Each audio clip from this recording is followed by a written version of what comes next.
52 ans d'attente et enfin la délivrance pour la RDC. Franchement, quel bonheur pour vous. C'est un moment historique, savourez-le à fond.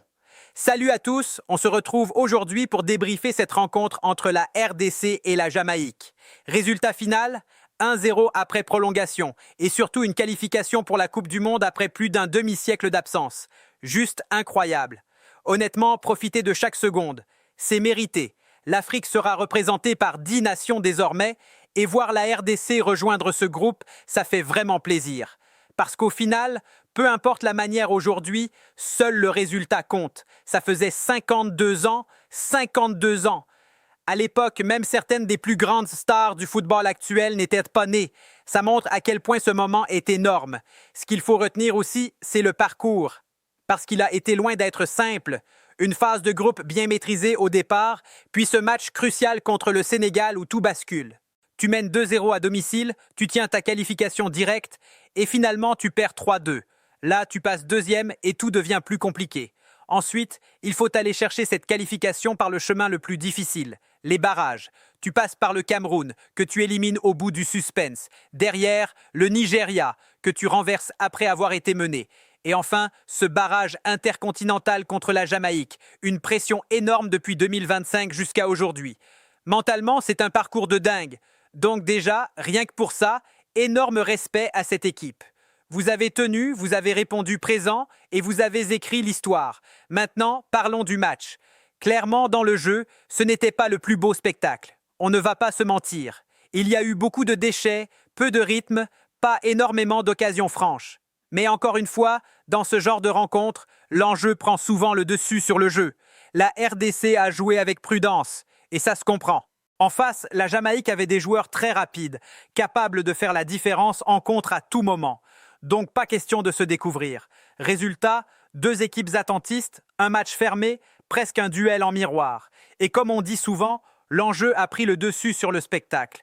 Après 52 ans d'attente, jouer un match aussi décisif, ça pèse forcément dans les têtes. Même si sur le papier la RDC semblait supérieure, il fallait rester solide et éviter toute erreur. Offensivement, ça a été compliqué. Beaucoup de passes imprécises, des longs ballons souvent mal exploités, peu de construction. Il y a bien eu quelques situations, même un but refusé, mais globalement, ça manquait de fluidité. Et forcément, ça a laissé un peu d'espoir à la Jamaïque. Mais en même temps, si la RDC avait décidé de jouer plus haut, de presser davantage, elle se serait exposée au contre. Et avec la vitesse des attaquants jamaïcains, ça pouvait faire très mal. Donc le choix de rester compact était logique. Finalement, la différence s'est faite sur un détail. Un coup de pied arrêté dans le temps additionnel. Un corner, un ballon qui traîne et ça finit au fond. Ce genre de but qui change tout. Celui qui évite une séance de tir au but, celui qui libère tout un peuple. Parce que oui, malgré un match compliqué, cette victoire est méritée au vu du parcours et de la solidité affichée. Il faut aussi reconnaître que la Jamaïque a bien défendu. Un bloc bas, bien organisé, difficile à bouger. Dès que la RDC avançait, elle se retrouvait face à une défense compacte, souvent en 5-4-1, très disciplinée. Pas évident de trouver des espaces dans ces conditions. Et malgré tout ça, la RDC a su rester patiente, ne pas paniquer et saisir sa chance au bon moment. Au final, ce n'est peut-être pas le match dont on se souviendra pour le spectacle, mais c'est clairement celui dont on se souviendra pour l'histoire. Dans le jeu, on a clairement senti certaines limites côté RDC. Sur les ailes, Elia a eu beaucoup de déchets et n'a pas vraiment pesé comme attendu. Goku a aussi vécu une rencontre compliquée, tout comme Sadiki au milieu. Globalement, il manquait ce petit supplément de créativité pour faire la différence. Résultat, beaucoup de passes imprécises, peu de construction fluide et une difficulté à réellement inquiéter la défense adverse. Du coup, Chancel Mbemba a souvent tenté des longs ballons vers l'avant pour chercher Bakambu dans la profondeur, mais la plupart du temps, ces tentatives étaient récupérées par la Jamaïque. C'était compliqué de créer du danger, et oui, la RDC s'est fait peur. À un moment, on sentait que le match pouvait basculer d'un côté comme de l'autre. À la 90e minute, honnêtement, si une des 2 équipes avait marqué, il n'y aurait pas eu de scandale. C'était un match fermé, tendu, où chaque équipe jouait avec prudence. La RDC a tout de même montré une vraie solidité défensive. Même si elle a eu un peu plus d'occasions que la Jamaïque, il faut reconnaître que l'adversaire n'était pas non plus une référence mondiale. Sur le papier, la RDC était au-dessus. Mais dans l'intensité et le contenu, il y avait matière à débat. Cela dit, Le choix tactique se comprend. Rester compact, ne pas s'exposer, ne laisser aucun espace aux joueurs rapides jamaïcains. Et dans ce contexte, forcément, le spectacle en prend un coup. Oui, le match n'a pas été beau. Oui, dans le contenu, c'était décevant.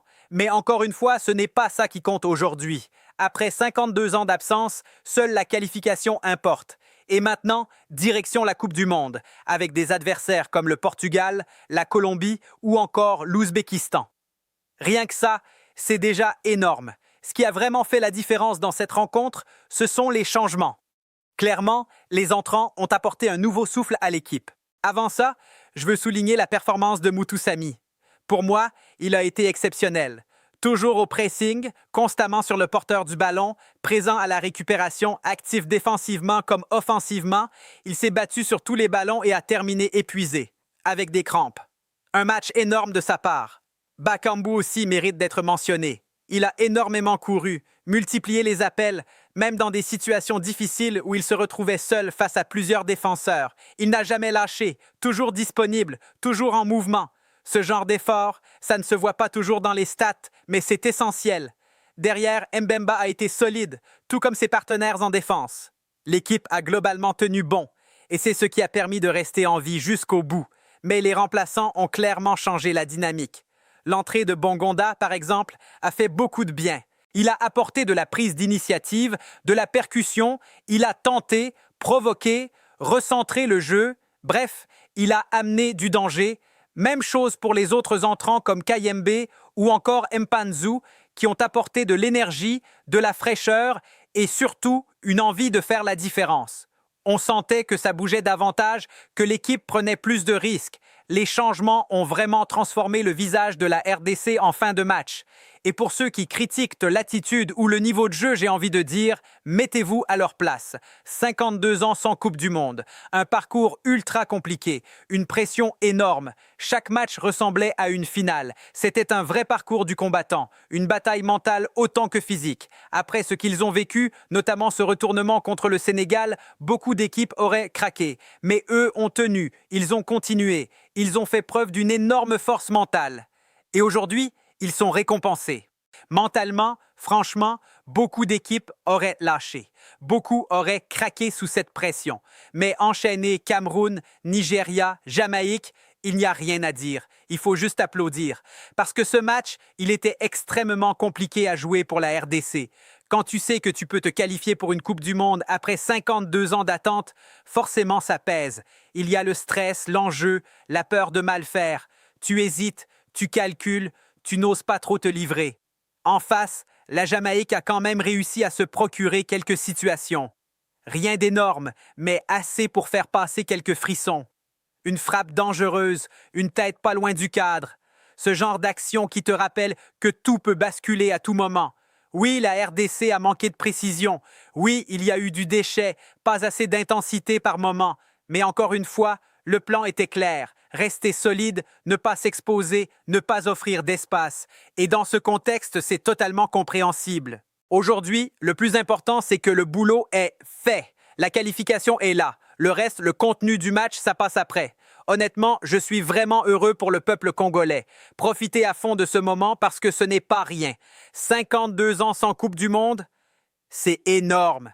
Et quand tu vois le parcours qu'ils ont dû traverser pour y arriver, c'est encore plus impressionnant. Plus d'une dizaine de matchs, des barrages, des scénarios compliqués. Certains pourraient croire à une blague vu la date, mais non.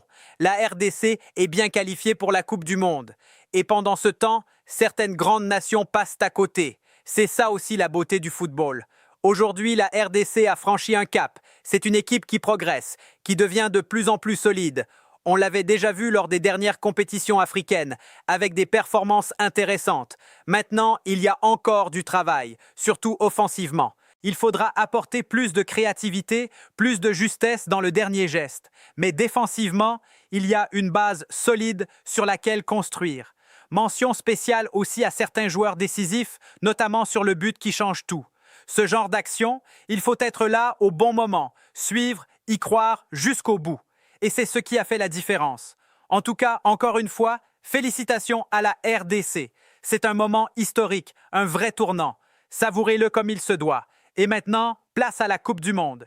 Il va falloir arriver avec de l'envie, de l'intensité, sans complexe. Ne pas se contenter de défendre, mais aussi proposer du jeu, essayer de bousculer les adversaires. Le groupe ne sera pas simple, avec des équipes solides en face. Mais maintenant que l'objectif est atteint, il faut jouer libéré et tenter des choses. Encore bravo à la RDC.